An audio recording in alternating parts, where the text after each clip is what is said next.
The crystal tablet is not here if you did not go in that other room where Adam makes off with it.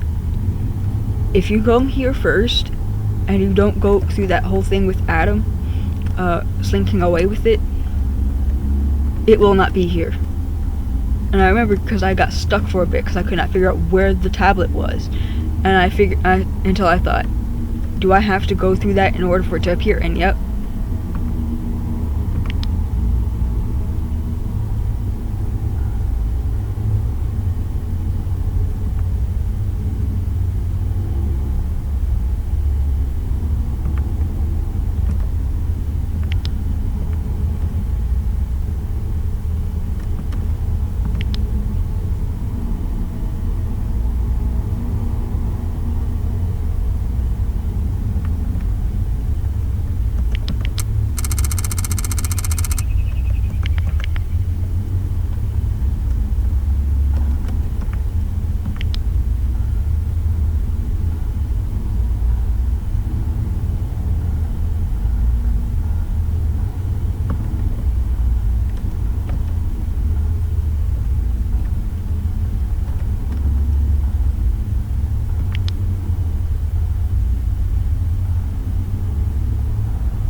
I am about to have a really bad time.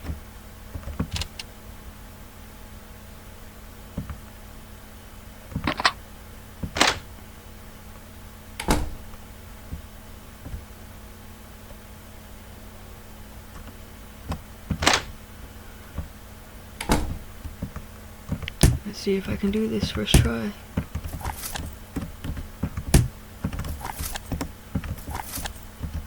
Probably going to end up hearing a lot of clicking though.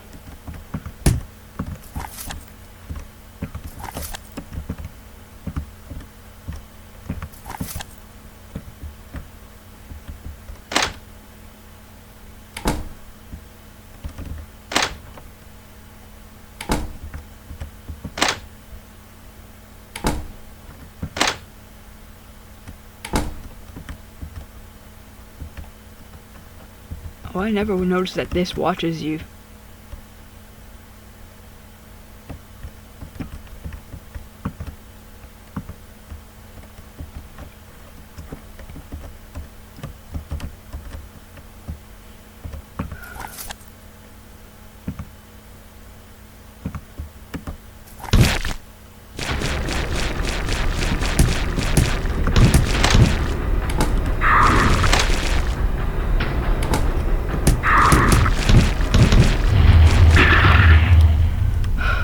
Okay, got through it.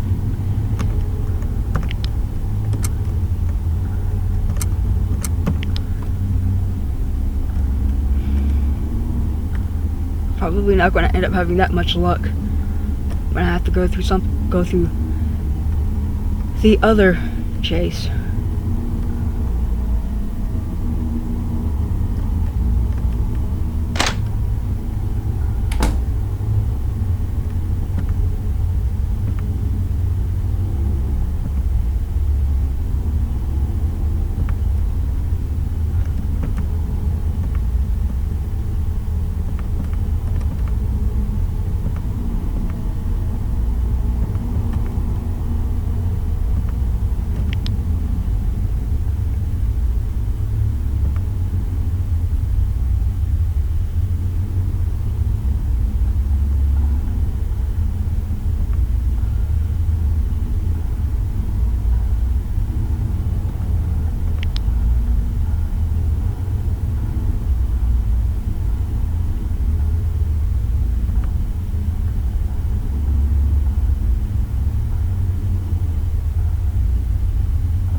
So this whole scare here, this instance and base sincere deceit doesn't work correctly if you do not interact with the headless corpse upon directly coming back with the key card. If you go inside and then you leave, the head will come back, and then that scare, the head dropping down, will never be able to happen. The reason for this is that the head being missing is done based on you having the key card in your inventory, but upon entering the office here, you will use the key card and it disappears from your inventory, which means that its state reverts to it having its head. And because in order for that scare to happen, the head has to be gone, it never works. The reason why the head remains even if you don't interact with it when you have the key card is because if you're curious and you interact with it, it sets a third state where that is also headless, that also sets the switch for that head to fall when you pass by a certain a line of invisible tiles. If you don't interact with it, this state that retains its headless state does not flip. So when you leave and come back and you don't have the key card anymore, it reverts, and then at that point you can't get its headless state to work, because the switch to retain its headless state only occurs when it's in that headless state prior to entering the office. Because I had to look at this, I had to look at all these everything like in this general area to figure out how to get this to work. Like maybe having it based on like finishing the chase, or maybe doing something else. I don't know, because this was the first thing I actually like changed or like fixed, aside from typos, because at the time I had like virtually no clue what I was doing. And I also couldn't do that because the switch for the head falling, I think if I remember correctly, is another switch separate from this, which means that it just started getting too complicated for me to try like moving things around. So I figured out the simplest solution was literally just to change its headless state to being dependent on one of the items that you get from the office. That's literally the simplest solution. And I didn't change anything else, because that way, if you still decide to ignore the corpse, Adam does not drop the head. Because I did it based on like maybe he thought it wouldn't be fun to just drop it when you're not even like paying attention to the corpse. But I also did it so that but also mechanically I left it that way so to not waste the player's time if they don't want to end up getting like paused by this.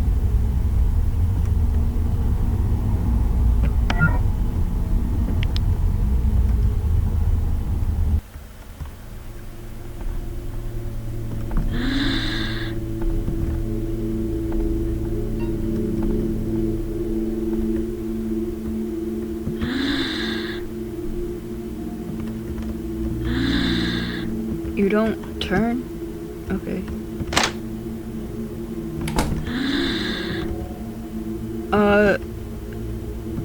I'm pretty sure that oh no. I don't think that's right.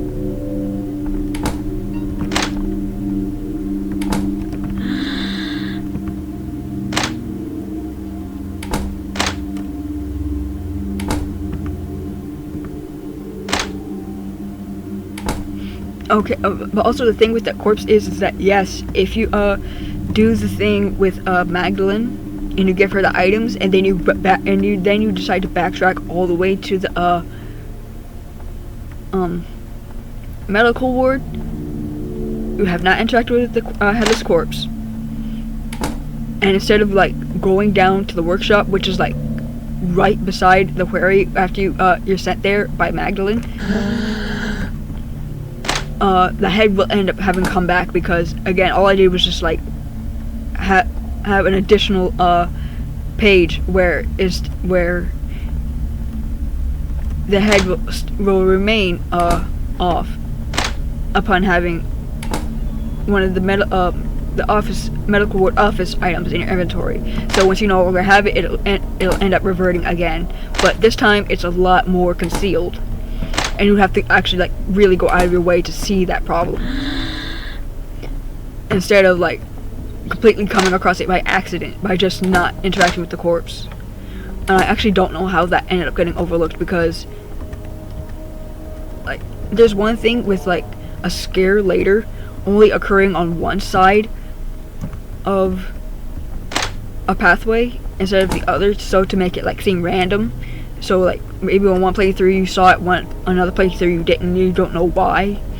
In this, it's like it looks like a straight up oversight. Like it's very egregious that the head's just like spontaneously comes back. So I had to fix that.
Your dialogue updates, and I don't know when.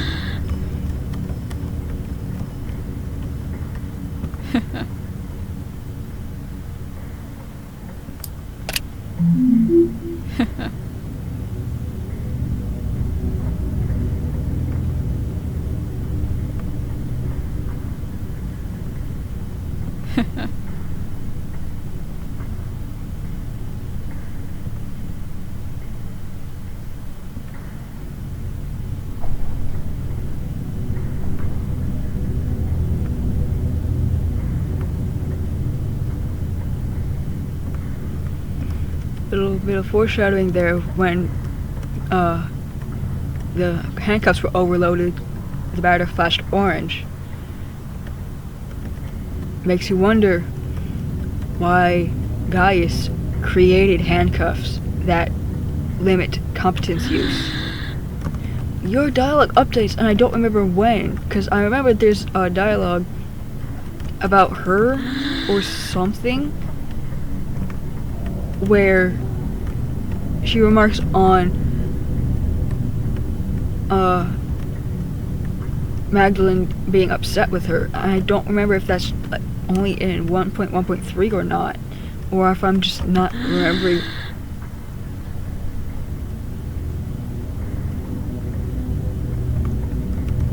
Which switch it was.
This is something I think I only just realized, but because I have headphones and I can actually hear the music properly, but I'm pretty sure this music is the same music that plays in Arbella Square.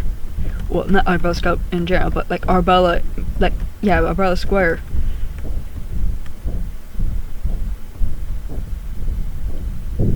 Yeah, this is the same music.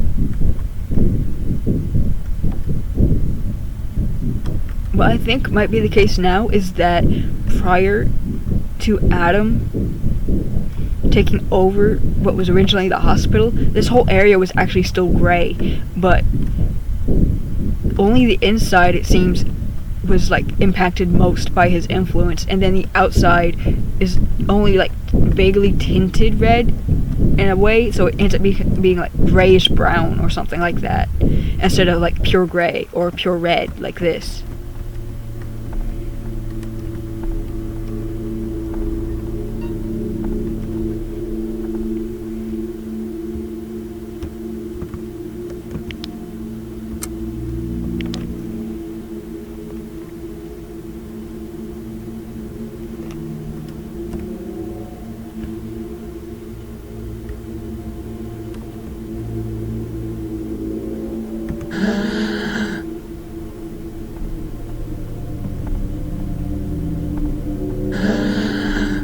Oh no, I did not equip the bat.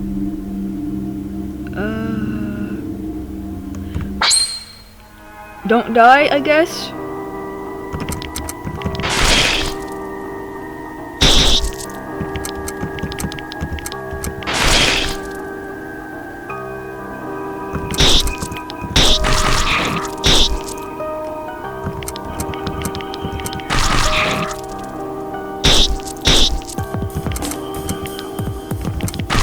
I'm not usually this scatterbrained, cause I'm only having issues because I'm not used to having my attention divided.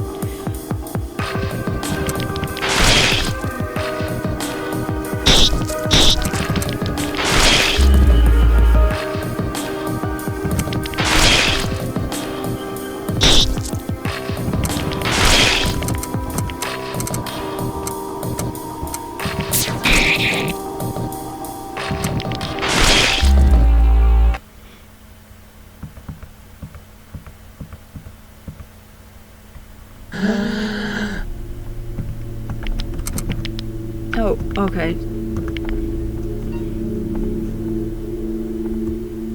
Well.